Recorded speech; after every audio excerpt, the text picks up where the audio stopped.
it's being sexual, the conversation around having kids, yes, and doing what we do.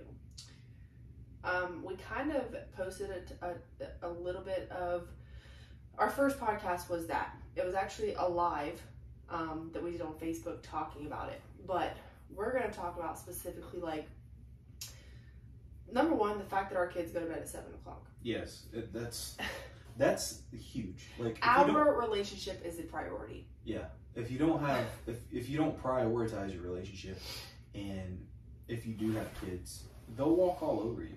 Yeah, and they will ruin your relationship. Yeah, they will ruin your fucking relationship. And people are like, "Oh, well, you have kids. Like your whole life should be devoted to them." No, because what are you gonna do when the kids are gone? Like, I agree that you should spend time with them, do things, be with them, but also at the same time, your relationship is extremely important. It's the most important, because at the end of the day, if we're not happy, our kids aren't happy. No, they're gonna be miserable because we're miserable with each other. If we're not sexually pleasing each other, we're gonna be angry. And I'm just saying, like, I know some women who aren't like really sexual. I think when women say, "How do I be more sexual or in the mood or I'm never horny?" I think it's just because it's almost like a switch needs to be flipped. Okay? Yeah. Like, you got to get to the point where you enjoy having sex. And could I ask you a that might be questions? A whole other conversation. No, it's kind of like the same questions as far as like being sexual. Like, have you felt like that your whole life, or was it a switch whenever you made your transition into losing all your weight and just becoming who you are now? So growing up, I've always just been very like out there, I guess, with like tight clothes and all that. Yeah, I mean, you had photos made of you. I remember those when you were younger and you were being sexy. Yeah. You know, you were like, what, 17, 16? Yeah. Maybe even younger. And you were like, you know, you were getting photos done. I think your mom did those photos. Yeah. But yeah. So I've always been like very sexual and into it, but I've always been shamed for it. Like I've always, in the family, it's just always been like, you know, a whole topic of discussion is like just a sin pretty much. And so then when I became an adult, obviously, I think over the years of just being with people who didn't appreciate me, I started to hate sex. And then I got into like sex work, so I had sugar daddies, and then I really hated it. Right. And then after that, when we got together, I left my sugar daddy, all of that. That's when I really started to like love it again. Good. So, you know, it's been a phase. Like I've always pretty much like loved it, but then like experiences and people have dimmed that. So if you're a female listening to this, you can flip the switch also. You can turn into your sexy self and be who you want to be. A big part of it is... I think my mic just cut out. Why? Oh, okay, we're good. I think a big part of it too is like I find myself attractive, and not in like a cocky way, but like I just like my body. I just think I'm hot. But yeah, let's get on to the topic of how to be sexy, especially when you have kids. And we have 4 kids, so right. It's a slippery slope there. But as far as like when we're around each other and our kids are around and they're in close quarters and they can see us, honestly, I mean, we're not extremely explicit around them, but we do give each other butt slaps and we hug each other. Our sons do that too. Yeah. And I see nothing. I see nothing wrong with that. You know, I don't see anything. It's only a problem if they're doing this to maybe other kids at school, right, or they're being just irresponsible. We're in the process of trying to teach my 5-year-old.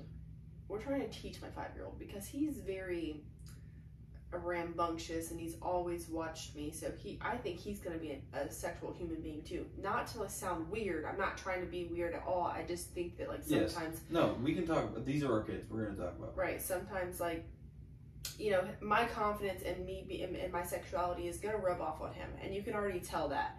So we're in the process of trying to teach them that like it's okay to love one another. Right. Boyfriend and girlfriends do that. That's why daddy and mommy do it. Obviously, like. And we've honestly never experienced one time for any of the kids have they ever been in trouble for foul play as far as like touching others like sexually or anything like that. They're 8, 5, and 5 too. So. Like, they're still pretty young, But even then, they know better. Let me clear this out the way. If y'all want to know something about me, when I was younger, I got in trouble in kindergarten for showing, I'm going to say pee-pee because that's what it was. Yep. That's what we say when we're little.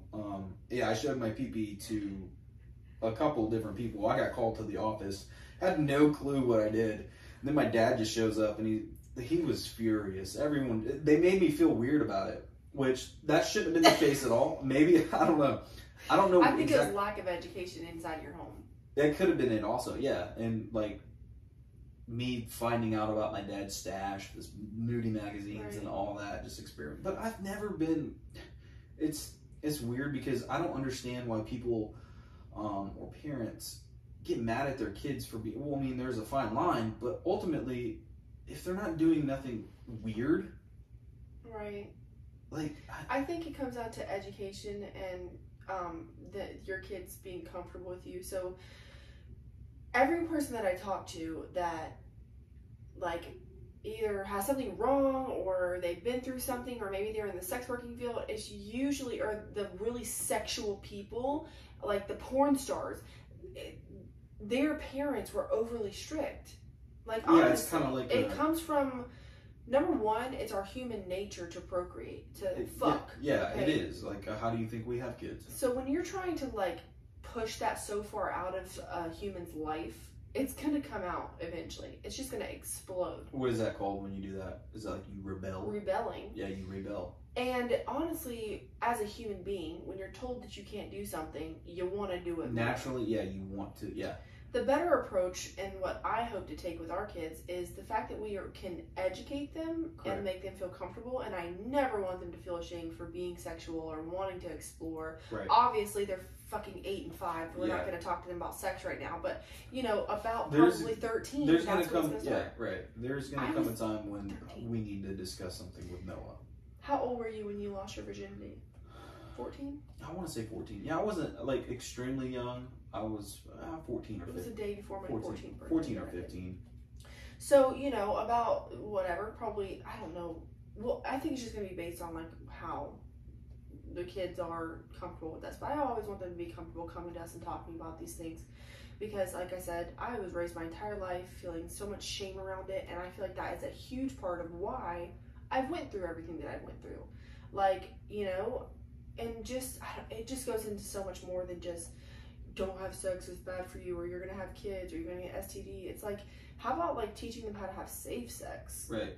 Education is everything. Yeah. Like that's something my father, and I respect my grandfather a lot more than my dad because of his approach of communicating with me and talking with me and not shouting and making me feel some type of way about something, more or less explain like his experience on like what happened. Right. And like, yeah. Not making you feel less than. Yeah. And it's crazy because my mom was like the biggest fucking whore in our hometown. Your mom is a lot like my dad. Yeah. So. And she literally was like, you can't do this till you're 13. You can't. She was very strict. Like I used to sneak out. Like that's how Eric and I met because I would sneak out of my house every single night. And, you know, I couldn't have a boyfriend until I was 18, she said, but I had one when I was 12. But, like, and I literally had sex inside of her house. Like, your kids are going to do whatever the fuck they want to do. So it's better that you create a relationship with them where they can come and tell you and be comfortable.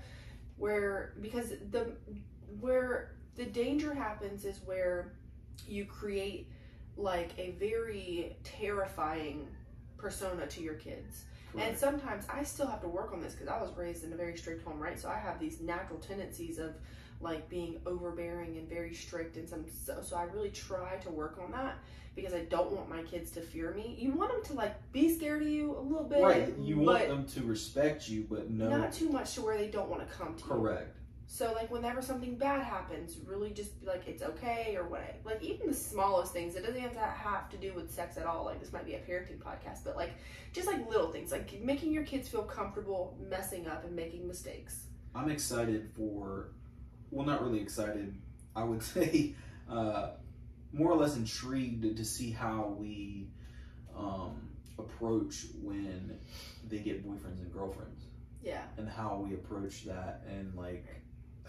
Because, I mean, they're gonna Either like, hey, mom, dad, can my girlfriend come over or my boyfriend come over? It's scary, okay? Yeah, like, it's definitely scary. acknowledge that. The fact that it's scary and it's nerve-wracking when your kids are growing up, and some of that's just like a you thing. You're internalizing it to where you are sad that your kid's growing up, and so you project that onto them and don't let them do anything that's gonna like make it go too fast. But like not having a boyfriend. How about the I think it's still recording. If not, that's gonna be a huge issue. I think we're good. I don't even know if you needed to mess with that. Okay. It probably could have just kept recording. It looks like it doesn't record. Go ahead. How about the what? Oh yeah. So when they do get boyfriends and girlfriends and they come over, I always had me growing up, my parents had the open door policy. Always had to have the door open. You know? Had to have the door open, and of course, still did it. You know, you just creep it shut real quick. We're just under the blankets watching a movie. Yeah, it's like, oh yeah. Are we talking about us? Right. I remember being at your house under the blanket with your, like, I think your mom was, was it Jersey Shore? We used to watch Jersey Shore all the time. But yeah, I think you gave me a hand job. And this is when we were... Rules with the kids. Like, if you're going to be downstairs with us, you're not covering up with no blanket. I will say, I don't give a fuck. I don't care what you do if you're like over 13. I expect it, but don't do that shit around me. I don't want to know. I don't want to hear it. Right. Don't let me hear it. We were very bad about that. Yeah, and I kind of feel bad about it because we were always loud as teenagers. Well, you don't think like that as a teenager. When you're young like that, you know, you're just but completely oblivious to everything. Because you're just drunk. You're just trying to get it in. Yeah, you're young, happy, enjoying life. You got a new girlfriend. When you get a new girlfriend when you're young, oh my gosh, it's just like everything. That's your world. You're so obsessed in that. Oh my god, it's honestly can be so dangerous. It's very dangerous. Love is such a powerful drug. Oof, it is. Like, it is like the most powerful drug. It can really destroy your whole fucking life. But and we're addicts, so we really the high off that. Oh yeah, we really suck that shit in. Yeah.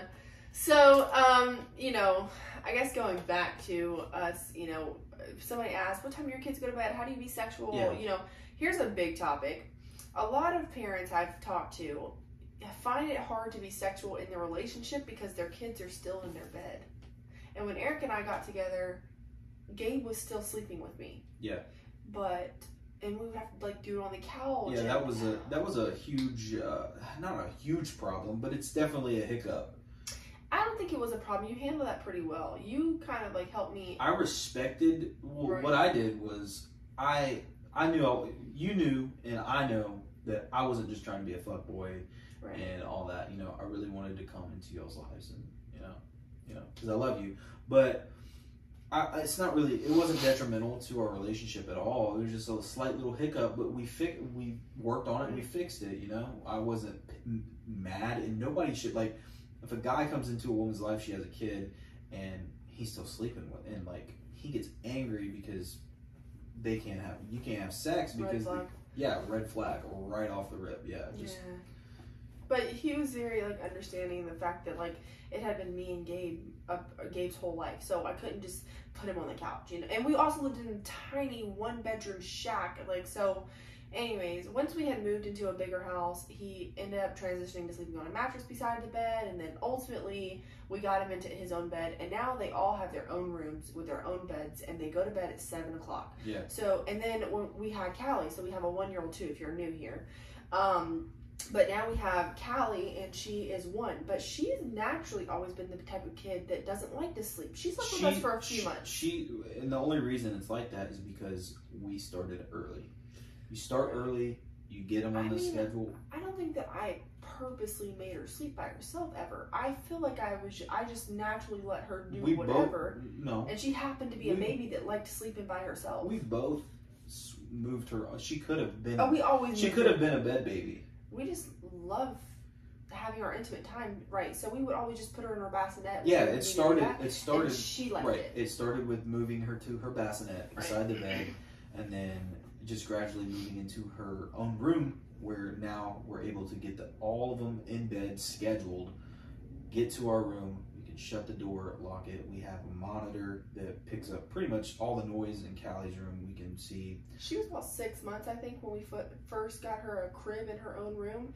That always scared me too. It's like, oh my God, I don't want her to sleep in a different room. But I'm telling you, like, just get the monitor and have her own room. Always having eyes on. Having a noise machine, that's worked wonders. So, anyways, I think that it's a big topic when it comes to couples being sexual, when you like having a hard time being sexual because your kid is still in your bed and your bedroom. And I heard somebody say this a long time ago, but I was like, yeah, whatever, because I always had my kid in my bed, so I can have sex anyway.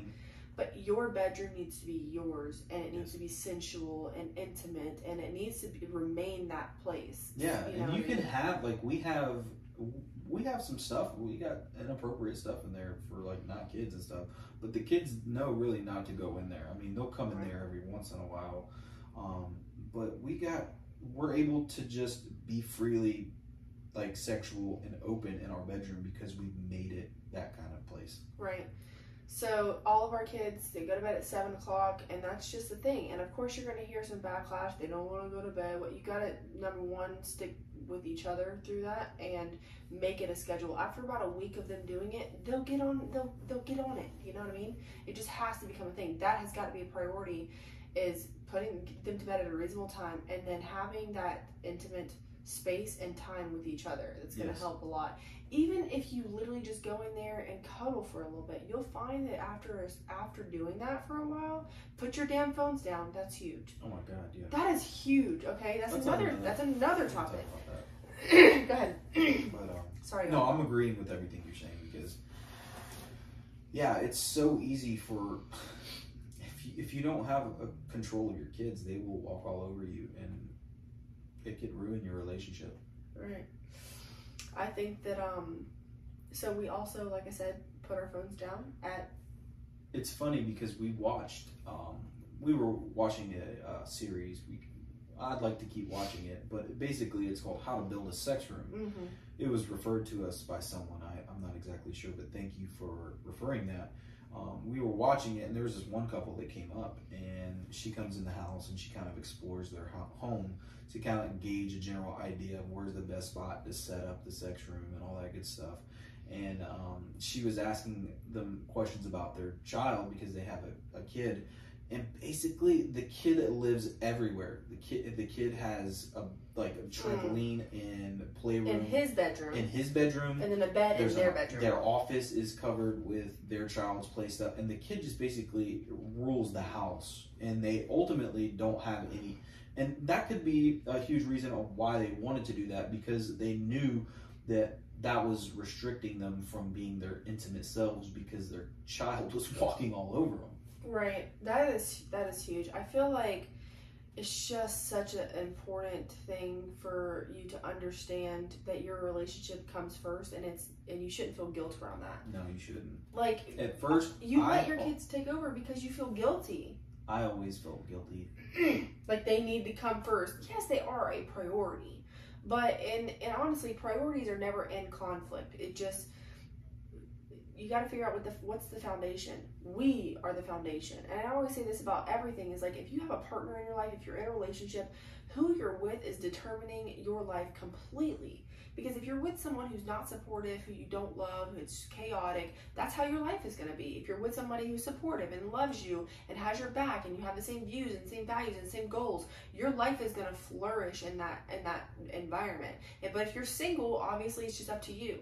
But it's just like, when you have kids, it's okay to understand that your relationship has to come first so that you can be sexually pleased, so that you can be happy, and your kids can see happy parents together.